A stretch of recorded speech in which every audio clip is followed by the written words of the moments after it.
It was just after 9 p.m. when Officer Bradley Kincaid rolled to a stop at the red light on Ashbury and 5th, his fingers drumming against the steering wheel of his cruiser.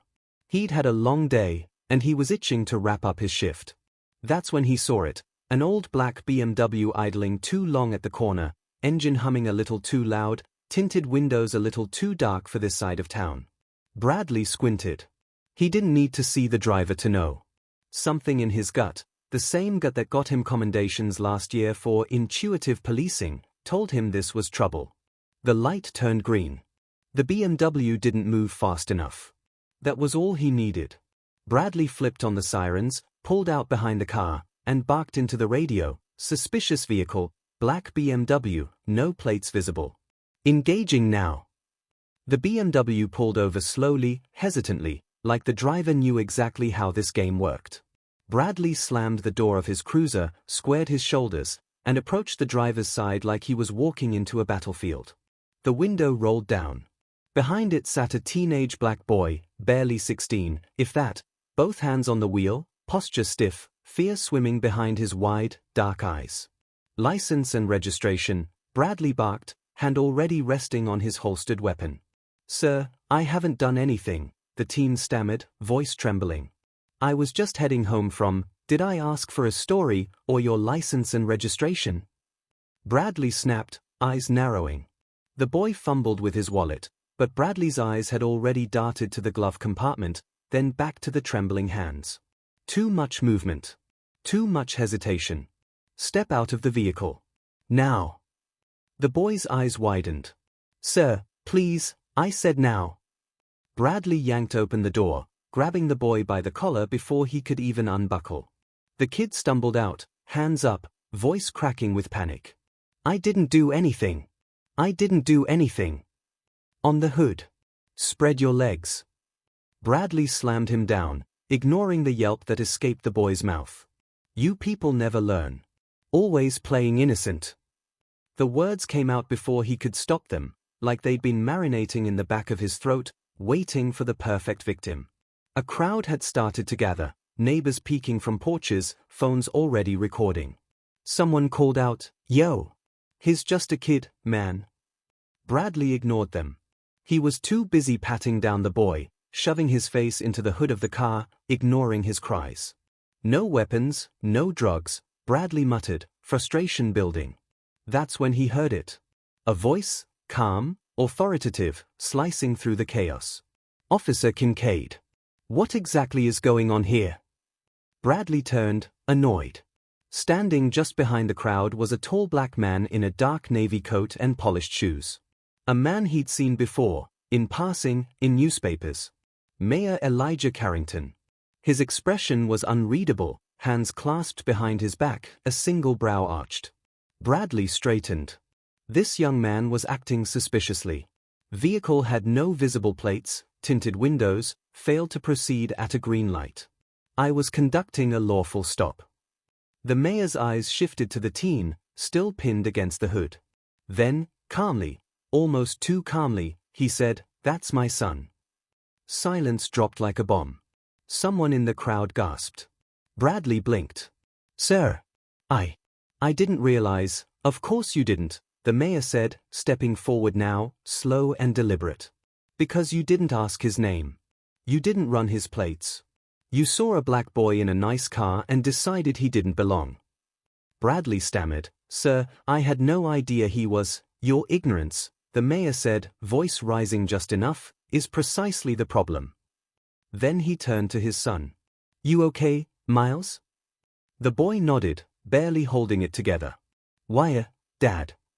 "Get in my car," the mayor said. The teen didn't hesitate. Bradley stood frozen.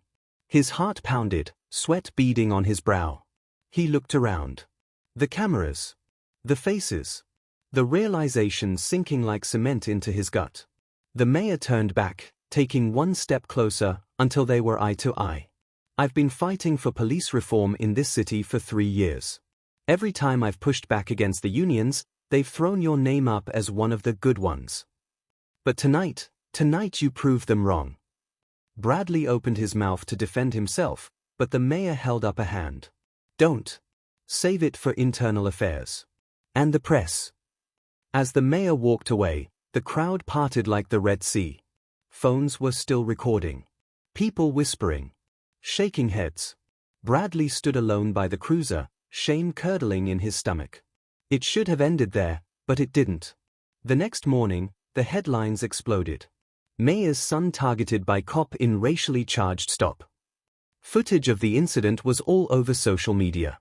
People weren't just angry, they were outraged. The footage showed every word. Every shove. Every ounce of unnecessary force. By noon, protesters were outside the precinct. By 3 p.m., the mayor released a public statement. Calm. Powerful. Devastating. We can no longer pretend this is about a few bad apples. This is about the soil that grows them. By evening, Officer Bradley Kincaid was placed on unpaid suspension pending investigation. But something felt off.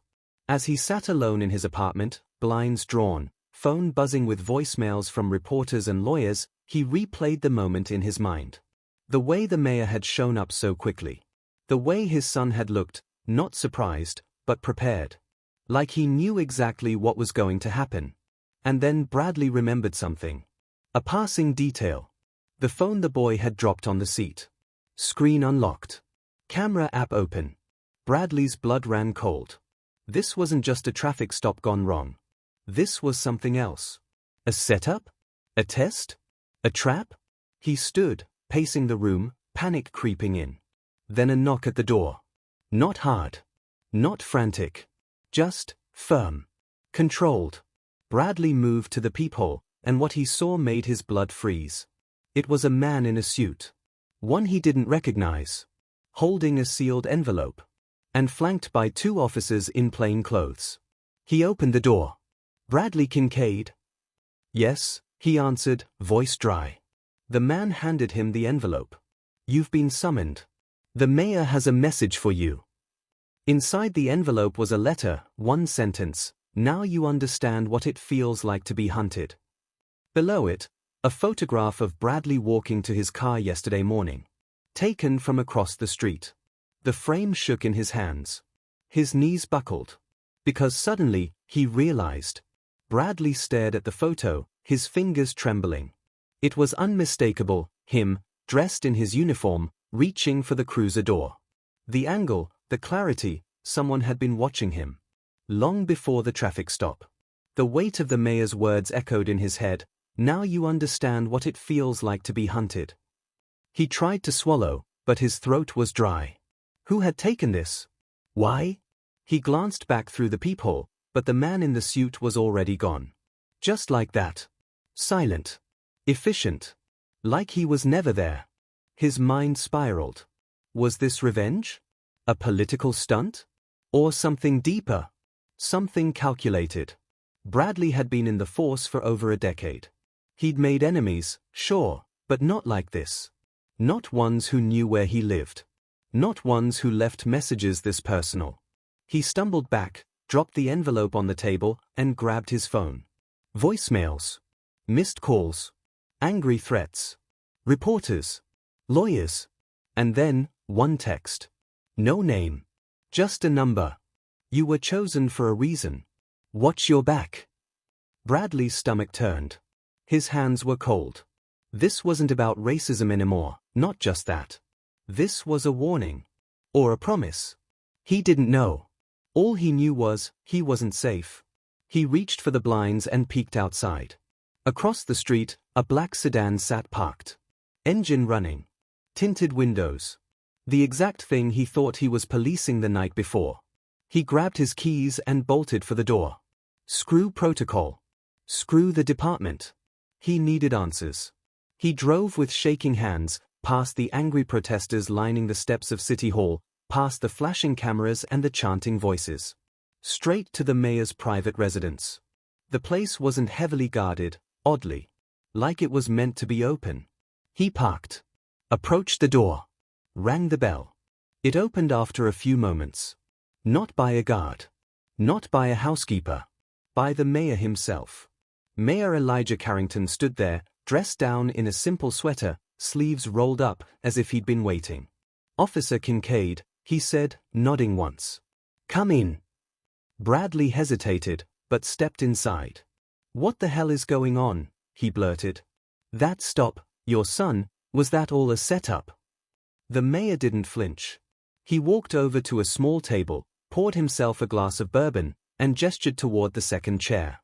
"Sit." Bradley did. Slowly. "I didn't orchestrate anything," the mayor said, taking a sip.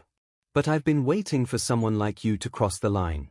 Someone arrogant enough to think his badge makes him untouchable. And foolish enough to do it in front of my child." Bradley slammed his hands on the table. "You're playing a dangerous game." "No," the mayor said, calmly. "You've been playing it your whole career. I'm just finally forcing you to see the board." There was silence. Thick. Heavy.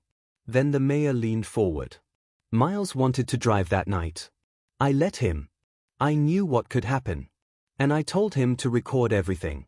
Not because I wanted to destroy you, Kincaid. But because I needed proof.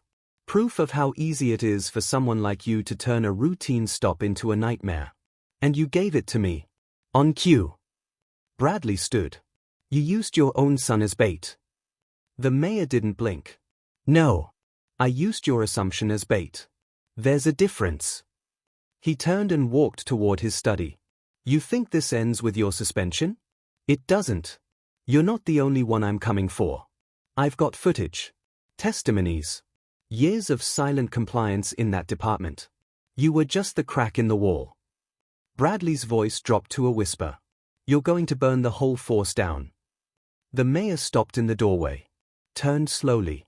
"Only the part that's rotten." Bradley stormed out, breath ragged, blood hot. He didn't even realize where he was driving until he pulled up to the precinct. He needed to talk to someone. Anyone. He needed to explain, to fight back, to tell internal affairs that this wasn't what it looked like. But when he walked inside, the lobby was empty. Cold. Quiet. A young female officer at the desk looked up. Nervous. "Officer Kincaid?" she asked. He nodded. She hesitated, then handed him a manila folder. "You've been reassigned. Effective immediately." "What?" "Evidence division," she said. "Basement level. No badge. No field work. No weapon." Bradley felt the blood drain from his face. He opened the folder. Inside was a photo. Another one. This time, it wasn't him. It was a group shot, him, 3 other officers, all white, standing over a young black man in cuffs. A date scrawled in the corner. 2017. The mayor had it all. Receipts. Records. Footage. And he was just getting started. Bradley dropped the folder. Backed away slowly. The precinct suddenly felt colder than it ever had. He stepped outside. The sky was gray. Clouds gathering. Rain starting to fall. Across the street, the same black sedan was parked. Still watching. Still waiting. He didn't know who was in it. But he knew one thing. He wasn't the hunter anymore. He was the hunted.